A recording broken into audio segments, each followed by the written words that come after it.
김건희의 명품 가방 수수 사건이 서울중앙지검 수사팀이 콜받고 다녀간 뒤 결국 무혐의로 결론을 짓기로 하였다는 거 모두 잘 알고 계실 겁니다. 이런 유사한 판단으로 권익위가 엄청난 비판을 받았음에도 훨씬 강한 수사 권한을 가진 검찰이 결국 소극적 수사 끝에 예정된 결론을 내어놓은 것이라는 비판이 거세게 나오고 있습니다. 이에 한 검찰 간부는 인생을 건 작심 발언을 쏟아내기도 하였는데요. 개인적으로 검찰 내부에서 이런 발언을 했다는 게 믿기지 않습니다. 검찰에서도 그나마 소신 발언을 하시는 분이 있다니 정말 다행입니다. 이 간부는 참다 폭발한 듯 윤석열 대통령 당신이 수사했다면 기소했을 거 아니냐며 대놓고 저격하기까지 하였는데요. 영상 시청 전에 괜찮으시다면 구독과 좋아요 부탁드립니다. 개인적으로 대한민국 검찰의 운명은 얼마 남지 않아 보입니다. 매우 정치적이고 편향된 권력 행사를 하는 조직을 국민들의 혈세로 운영되는 게 맞을까요? 검찰 스스로가 개혁을 자초하고 있으며 머지않아 수사기관은 싹 다 갈아엎어야 하지 않을까 싶은데요. 김건희 명품 가방 수수 사건의 사실관계는 아주 간단합니다. 최재형 목사가 2022년 6월에 180만 원 상당의 샤넬 향수와 화장품을 김 여사에게 전달했고, 같은 해 7월에는 40만 원짜리 위스키와 책 8권을 보냈으며 그해 9월에는 300만 원에 달하는 디올백을 선물했습니다. 정리하자면 최 목사는 김 여사에게 500만 원이 넘는 금품을 건넨 전후로 김창준 전 하원의원 주도로 이뤄진 미국 전직연방의원협회 방한 시 윤석열 부부 접견 및 행사에 참석하기도 하였습니다. 그리고 2022년 5월 윤 대통령 취임 기념 신라호텔 국빈 만찬에 참석하기도 했죠. 하지만 검찰은 이러한 금품 수수가 윤 대통령의 직무와 관련성이 없다며 청탁금지법 위반 혐의가 없다고 결론 내린 것입니다. 세간의 비판을 샀던 국민권익위원회의 종결 결정과 똑같은 논리로 대다수의 국민들의 눈살을 찌푸리게 하는 결정이라고 할 수 있습니다. 그럼에도 검찰은 제1호 권력 김건희에게 불려가고 휴대폰까지 제출해가며 초특급 황제 조사까지 감행한 한심한 행태를 보이고 있는 것이죠. 검찰의 무혐의 방침이 알려지자 법조계에선 노골적인 봐주기라는 비판의 목소리가 나왔습니다. 한 검찰 간부는 윤석열 대통령이 수사를 했다면 당연히 알선수재나 변호사법 위반으로 기소하지 않았겠나. 과거 박근혜 전 대통령은 포괄적 뇌물로 처벌받았다. 대통령의 경우 대가관계가 폭넓게 인정될 수밖에 없다며, 같은 논리로 대통령 부인은 엄청난 권한을 지닌 대통령의 직무와 관련한 알선을 할 수 있는 사람이라고 강하게 비판했습니다. 박근혜 대통령은 되어도 자기들은 안 된다니. 이를 본 보수 지지자들은 어떻게 생각할지.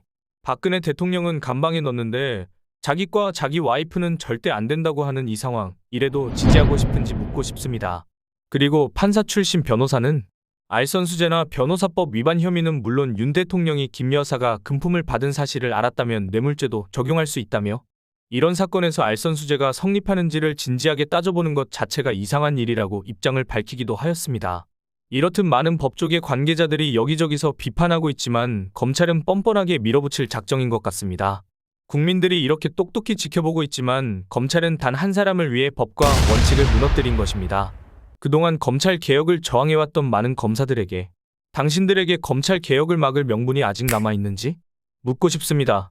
정말 분노한 조국혁신당 검사 출신 박은정 의원은 김건희 여사의 명품백 수수 의혹에 대해 무혐의 결정을 내린 검찰을 향해 10년 전 김학의 차관 동영상을 보고도 김 차관이 아니라고 했던 불기소 결정했던 이후 가장 치욕스러운 결정이 될 것이라고 쓴소리를 쏟아냈습니다. 그러면서 처음에는 대통령 기록물이라고 했는데 대통령 기록물이면 직무 관련성이 있어야 하는 청탁금지법에 딱 떨어지는 사안이라며, 그래서 또 대통령 기록물이 아닌 것으로 구성을 해서 이런 결론을 내린 것 같은데 일관성이 없다고 지적하기도 했습니다. 정말 김건희 한 사람 때문에 국가 시스템을 이렇게 망가뜨리고 국가기관의 신뢰가 바닥으로 떨어지고 있는 이 현실이 진심으로 안타까울 따름입니다. 이런 뻔뻔한 검찰의 결정에 국민의힘 한동훈은 어떤 반응을 보였을까요? 검찰이 팩트와 법리에 맞는 판단을 내렸을 것이다라는 이상한 헛소리를 떠들어댔는데요. 국민들을 무시하는 태도입니다. 이에 한 기자가 국민 눈높이에 맞는 결정이라고 생각하나라는 질문에 사법적 판단은 팩트와 법리에 관한 것이다.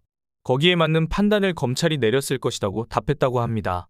이러한 답변을 하는 것을 보니 한동훈도 결국 윤석열과 다를 바가 없구나. 그냥 술 안 먹는 윤석열에 불과하겠구나 라는 생각이 들었습니다. 그럼 검찰이 도이치모터스 주가 조작건은 어떻게 처리되고 있을까요?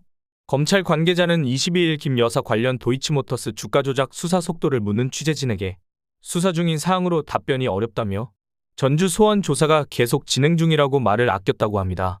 그래서 검찰이 도이치모터스 주가 조작 사건은 이원석 검찰총장 임기 내에 결론을 내기 어려울 것으로 보입니다. 그렇게 문재인 정권 검찰이 탈탈 털어 깨끗하다는 도이치모터스 주가 조작 사건은 왜 이렇게 오랫동안 종결 처리를 못하고 있는지 우리 모두는 알고 있습니다. 그럼에도 국민의힘은 국민들을 우습게 생각하고 자꾸 문재인 정권 핑계대며 주가 조작건은 문제가 없다고 쉴드치고 있는데요. 이래서 많은 국민들이 정치에 관심을 가지면서 끊임없이 견제의 눈초리를 보내고 잘못에 대해서는 강한 저항과 비판을 해줘야 한다고 생각합니다. 그래야 국민들을 우습게 생각하지 않겠죠? 어쨌든 지금까지 봐온 검찰은 정권의 하수인들에 불과하며 조직의 신뢰는 이미 바닥입니다. 권력은 그대들이 5년간 국민으로부터 위임받은 것이지 사유화할 수 없을 것입니다. 이제 사건의 실체와 진실은 특검 말고는 답이 없을 거라 생각됩니다. 민주당을 비롯한 야당이 강하게 추진해야 할 것입니다. 김건희 특검법, 최상병 특검법, 그리고 백혜룡 경정의 폭로로 수면 위로 올라온 경찰판 수사 외압까지 모두 사건의 실체를 낱낱이 파헤쳐 무도한 이 정권이 하루빨리 탄핵될 수 있도록 기원해봅니다. 오늘 영상은 여기까지입니다. 하루빨리 국정이 안정화될 수 있기를 기원하는 분들은 구독과 좋아요 꼭 부탁드립니다.